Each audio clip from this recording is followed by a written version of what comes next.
Kembali di Sindo Sore, pemirsa Presiden Republik Indonesia Prabowo Subianto berencana membatalkan kunjungan ke Tiongkok. Pembatalan kunjungan kenegaraan Presiden Prabowo ke Tiongkok yang dijadwalkan pada bulan September mendatang dijelaskan oleh Menteri Sekretariat Negara Prasetyo Hadi. Presiden Prabowo belum dapat memenuhi undangan Presiden Tiongkok Xi Jinping dan memilih untuk fokus memantau, memimpin, dan mencari penyelesaian terbaik atas berbagai dinamika yang terjadi di tanah air. Presiden Prabowo Subianto juga telah menyampaikan permohonan maaf secara resmi kepada pemerintah Tiongkok atas ketidakhadirannya. Karena dinamika di dalam negeri, Bapak Presiden ingin terus memantau secara langsung, beliau juga ingin terus memonitor secara langsung, kemudian juga beliau ingin memimpin secara langsung dan mencari penyelesaian-penyelesaian yang terbaik. Oleh karena itu, Bapak Presiden Prabowo Subianto dengan kerendahan hati dan dengan memohon maaf kepada pemerintah Tiongkok, beliau memutuskan untuk belum dapat menghadiri undangan dari pemerintah Tiongkok.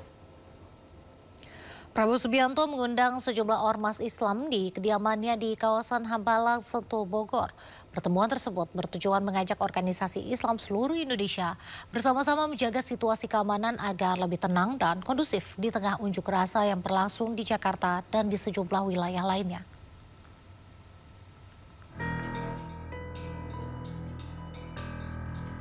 Presiden Republik Indonesia Prabowo Subianto mengundang sejumlah ormas Islam di kediamannya di Hambalang, Sentul, Bogor.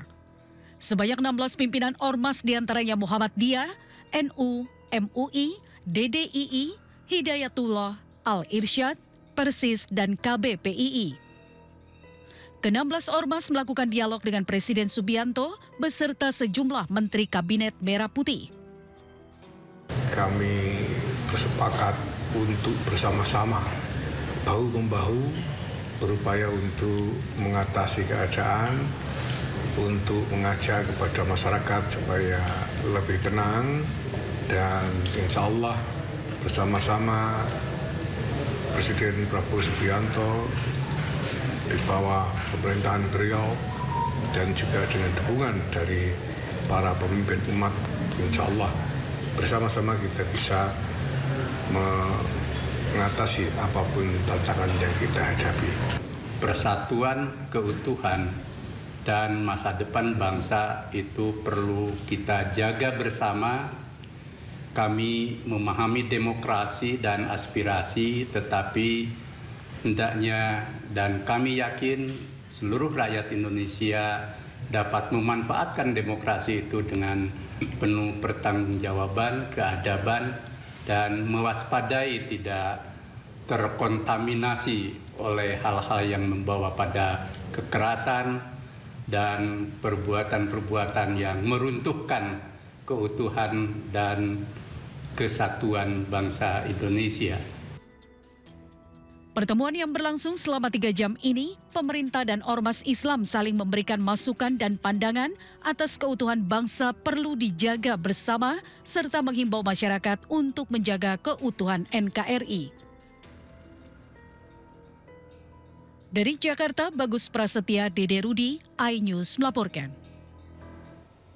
Sementara itu, Menteri Koordinator Bidang Pemberdayaan Masyarakat yang sekaligus Ketua Umum DPP PKB, Abdul Muhaimin Iskandar, menggelar doa keselamatan bangsa. Caimin menginstruksikan kader PKB dan seluruh elemen bangsa untuk menggelar doa keselamatan bangsa agar Indonesia senantiasa aman, tentram, serta jauh dari segala bentuk perpecahan. Ia juga mengajak untuk menjaga suasana kebangsaan yang kondusif, damai, dan saling menghargai. Masyarakat diharapkan tidak terjebak dalam polarisasi yang berlarut-larut, serta dapat meredam potensi perpecahan yang bisa merugikan persatuan bangsa.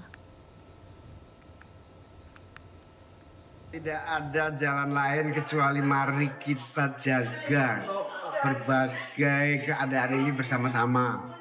Saling menghargai, menghormati, berbeda pendapat itu biasa, tetapi tolong jangan sampai kita menjadi bangsa yang mudah berpecah belah. Salah satu upaya kita adalah agar kita semua mengevaluasi diri. Pemirsa, Gubernur Jakarta Pramono Anung memberikan layanan tarif gratis Transjakarta dan MRT selama sepekan ke depan. Pramono juga akan segera memperbaiki fasilitas umum di Jakarta yang rusak pasca bentrokan massa.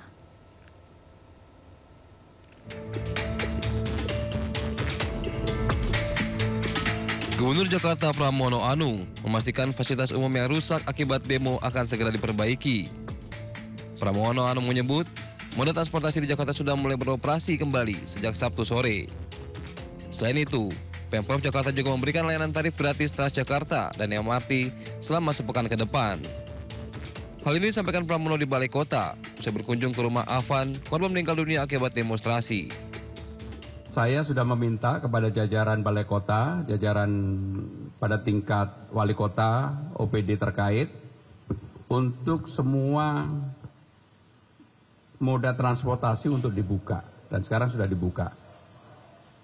Armada yang menjadi kewenangan sepenuhnya dari BUMD Jakarta. Sekarang hampir semuanya sudah dibuka. Walaupun ada beberapa kerusakan, nanti saya jelaskan berikutnya. Halte dan fasilitas umum yang terbakar dan dirusak segera diperbaiki. Pada hari ini, sampai dengan 1 minggu ke depan, Pemprov DKI Jakarta akan menggratiskan atau 0% karena memang banyak sistem kita yang rusak, yang terbakar kemarin, pasti kan nggak bisa di-tap.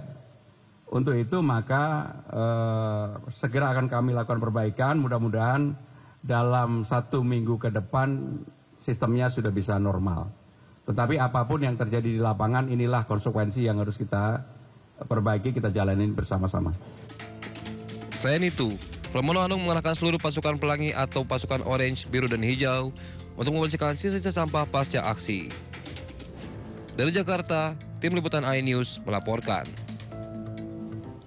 Dalam pembangunan jalur dan stasiun fase 2A, MRT juga membangun knockout panel, yakni infrastruktur pendukung yang memungkinkan stasiun MRT terhubung dengan bangunan sekitarnya.